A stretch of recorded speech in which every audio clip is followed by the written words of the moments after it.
It's the day of the tournament and a team is just about to go into instant challenge. Let's go with them and check it out. Hello team, I'm the Praiser. Welcome to Instant Challenge. Good luck. This is a task-based challenge called Towering Above the Square. Your task is to build a freestanding tower that touches 1, 2, 3, 4 squares and is as tall as possible. For the purpose of this challenge, freestanding means that the tower is not attached to anything. Time. You'll have 5 minutes to use your imagination and creative process to build your tower. Setup. In the center of the room are 4 tape squares. There are also materials on the floor. Procedure. There has been a disaster. Your civilization was rocked by earthquakes. Because of the earthquake, all of the materials used by your civilization to build their towers have been separated back to their original condition. In this challenge, you must rebuild one of the towers. Use the materials to build a freestanding tower that will be able to touch all 4 squares and is as tall as possible. For materials, you will have 2 12-inch pieces of string, 4 pipe cleaners, 2 paper cups, 4 index cards, 6 mailing labels, 4 straws, 4 rubber bands, 1 piece of foil, 1 sheet of paper, and 12 pieces of ziti. For scoring, you will receive 20 points if you have a tower touching all 4 tape squares at the end of the challenge. 1 point with 40 points maximum for each inch of height your tower is above the floor. Up to 20 points for your creative use of the materials, and up to 20 points for how well your team works together. Whoa, hold on. That is a lot of information, and I'm not very good at solving instant challenges. Fear not, Sarah is here. I'm an instant challenge pro. I've been a coach of elementary and middle level teams for a couple years, placing pretty well at global finals. I've also run instant challenge workshops and appraised at the regional tournament. You're in good hands.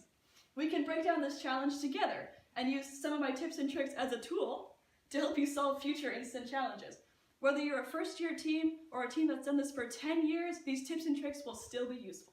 Yay! Where should you start when looking at a new instant challenge? Well, the first thing you should always look at when starting an instant challenge is how you are scored. Here are a few scoring basics that can be applied to any instant challenge. There are 2 main types of points, gimme points and get 'em points. What does that mean? Gimme points are all or nothing points. You can earn every point in this category or none at all. You can notice these types of points by looking for the keywords if and or. For example, you'll receive 10 points if your solution includes XYZ. You'll receive 0 or 10 points in category XYZ. Get 'em points, on the other hand, are graded on a scale. These points are described by the words up to and for each, like up to 20 points for creativity of materials, or 1 point for each weight held. Next, keep a lookout for point maximums. Some challenges may say things like 1 point per inch of height up to 20 points, capping the number of points you can earn in that category. You don't want to waste materials and time doing more work than you have to. And lastly, most instant challenges are out of 100 points. This allows you to make priority calls. If one category is worth 60 points, pay attention. That's worth 60% of your score. 20 points are usually given for teamwork, and 20 points usually for creative use of materials. Alright, now that we know the basics, let's look specifically at this challenge. What do you see in the score?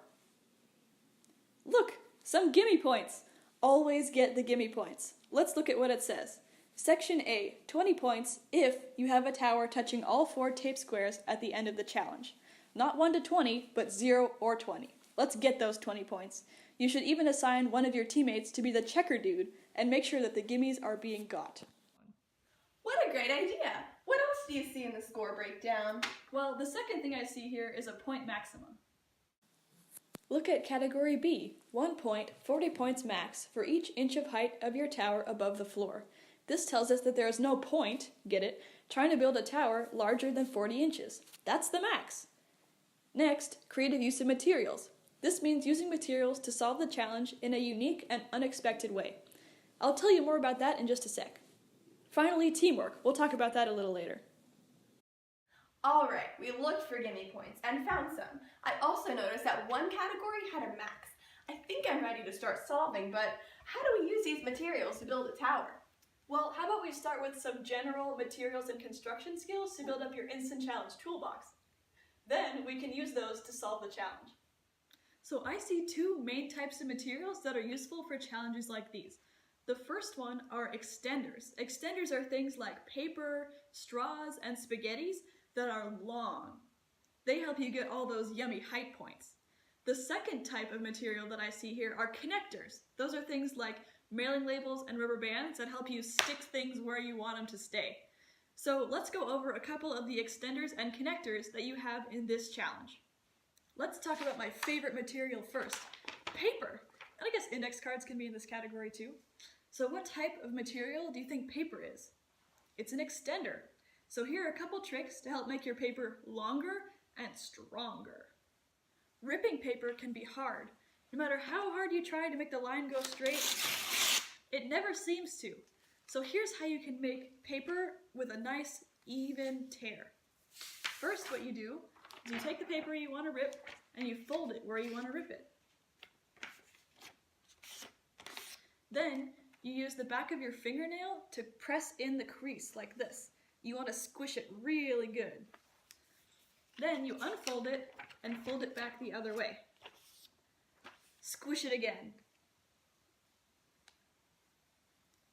Okay, once your crease has been sufficiently squished, you want to take it and make a teensy little rip right on the crease. Nothing more than that, just a teensy one. Then you put it flat on the ground and put your hand on one side of the paper. Then you grab the other side and pull outwards, not up.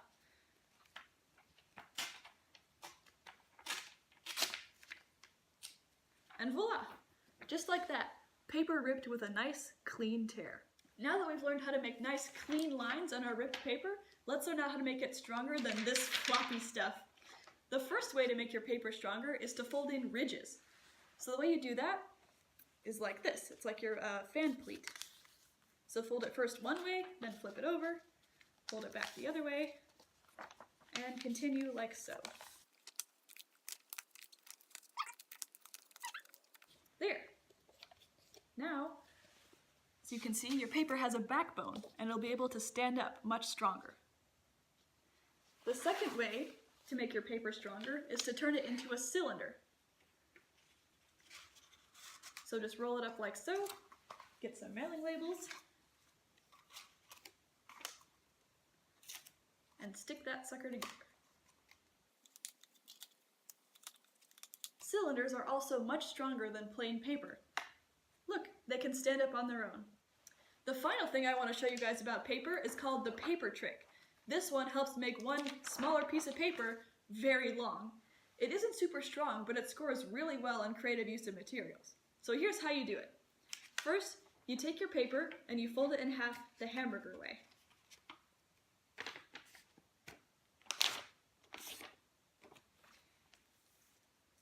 Then you start ripping from the crease edge, not the open one. Make sure it's from the crease side. And you make several tears like this.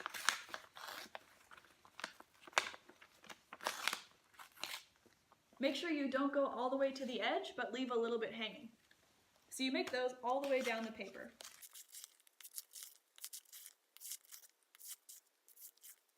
Alright, now that you have all your flaps here, open up the paper. You should have rips in the middle, but the edges should still be attached. Now what you need to do is you need to tear out the tabs on every other side. So for example, if you start with the first one on one side, you do the second one on the second side, and go back to the third tab on the first side. So you should be leaving one connection and then ripping the other. And do this all the way down your paper.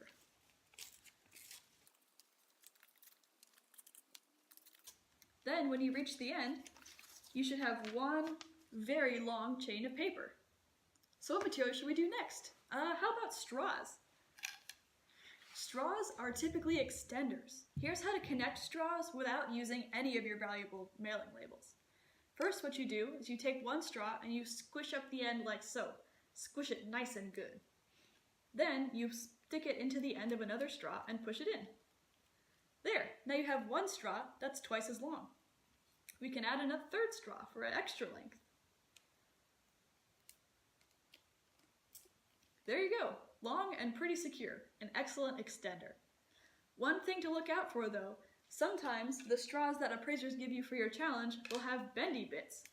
It's good to cut those off because they make your structure not quite as strong. Let's talk about some connectors next. First, mailing labels. These things are like sticky gold. You can use them to attach pretty much everything. In order to keep a lot of mailing label available for use in the rest of your challenge, if you don't need an entire mailing label to stick something together, rip it, just like paper, and use a little bit to attach your two most important things. There you go. Also, when you're using mailing label, be careful not to touch the end a lot like this, or stick it one place and then stick it again, because then it won't stick so well and it'll just fall off. Another trick for mailing labels is if you want your mailing label to stick extra well, put it where you want it to stick and then rub it with the back of your fingernail like this. That'll make it stay on extra strong. One last trick for mailing labels, which scores pretty well in creative use of materials. If you need to add a little bit of extra height to your tower, stick a mailing label on the top. This is using it as a connector instead of, or as an extender, sorry, instead of a connector, which is an unusual way to use the material.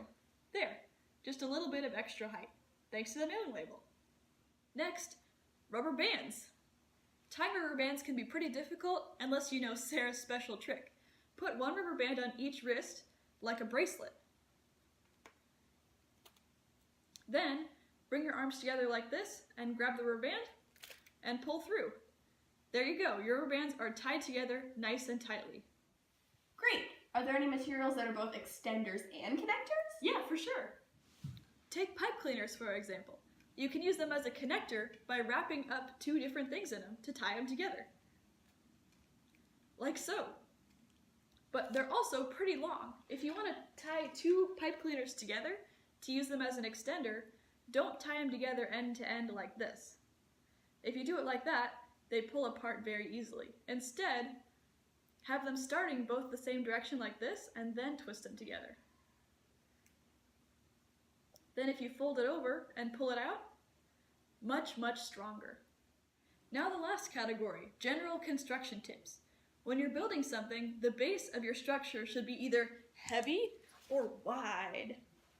This makes your tower or bridge or whatever you're building much more stable and less likely to fall over. And now for my last tip for construction, always attach things, if you can, with 2 points of attachment. See? 1, 2. This makes it much less likely to move horizontally, and it's way stronger. This applies if you're attaching things with mailing labels, rubber bands, pipe cleaners, whatever. If you can, try to have 2 points of attachment. Alright, I think we're finally ready to solve the challenge. Do a power pose, sing your theme song, get hyped! Okay, so we've already looked at our scoring categories, and we know we need to build a 40-inch tower that touches all 4 squares. Seems like we'll need a lot of the extender type of material.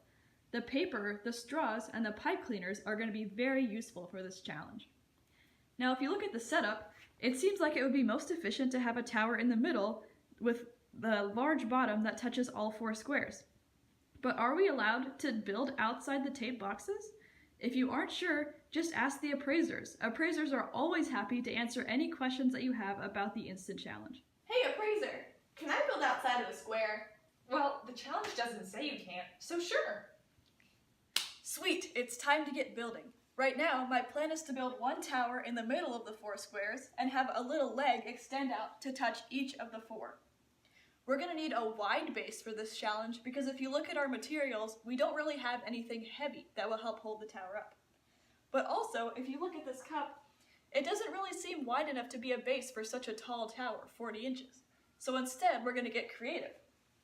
Straws are usually used as extenders, but instead, we're going to use the straws and this rubber band to make a wide base for our 40-inch tall tower. Alright guys, check it out. We now have a wide base made out of 4 straws. Now it's time to make the part that extends upward. I'm thinking we should use some of those paper tricks that we just learned earlier. We've got one piece of paper, but I think we can make it extend much farther with the clean rip trick that I taught you before. So I'm going to use the technique to make straight rips on paper to rip this into 4 different sections.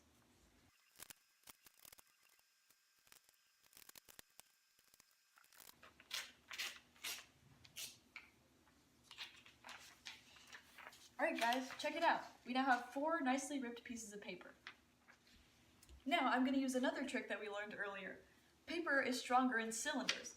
I'm going to roll all these sections into cylinders, tape them together with mailing labels, and then stick them to each other.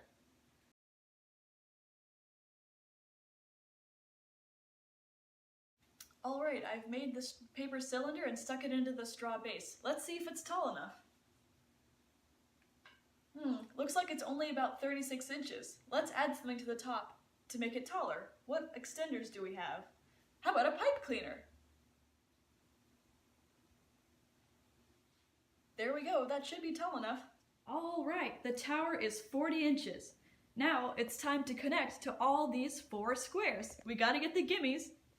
I've added this foil at the bottom to make the base of our tower easier to touch with the extender legs to each of the 4 squares. I'm using the foil as a connector. Let's look at the materials we have left to connect. We have some index cards. This seems like the perfect time for the paper trick. Alright, 1 corner down, 2 to go. What other materials can we use? We have string. That's a pretty good connector. 3 down, 1 to go. What else can we use? How about the rubber bands? Or do you remember the trick to tie rubber bands together? Alright, our tower is done, but we still have some time and materials left. Let's be creative. Well, what do you think this tower looks like? To me it looks kind of like a giant ray beam that's drawing power from these 4 boxes. So let's make something cool inside the 4 boxes that it's drawing power to with these materials. What if we made it like a positivity ray? We can make something happy in each of the 4 boxes. I'll get right back to you with that. Alright, so our instant challenge is done. We met all the requirements. We built a tower that's touching all 4 boxes and is 40 inches high. Then, because we had some extra materials and a little bit of extra time, we decided to be creative and make this a positivity ray. It's drawing from love, happiness, sunshine, and good health. A cute story never hurt anybody's creativity score. That's so cool. But there's one more thing. Teamwork. How would appraisers score that category? Appraisers look for several things when scoring teamwork. Appraisers like to see everybody doing something. Give your team members a role. This shows that everyone is engaged and participating. Don't have anyone just picking their nose in the background.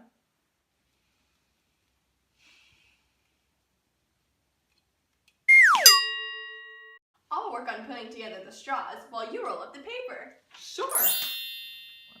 Be nice to each other. Appraisers love to see teams compliment each other and give each other support. Let's do... That idea stinks! Well, how about that's a wonderful idea? Use your inside voice! Guys! Hey team, can you look over here? Sure! Wow, that's so helpful. I really think I'll use these skills when solving instant challenges. Awesome! Thanks for listening and good luck at your next tournament.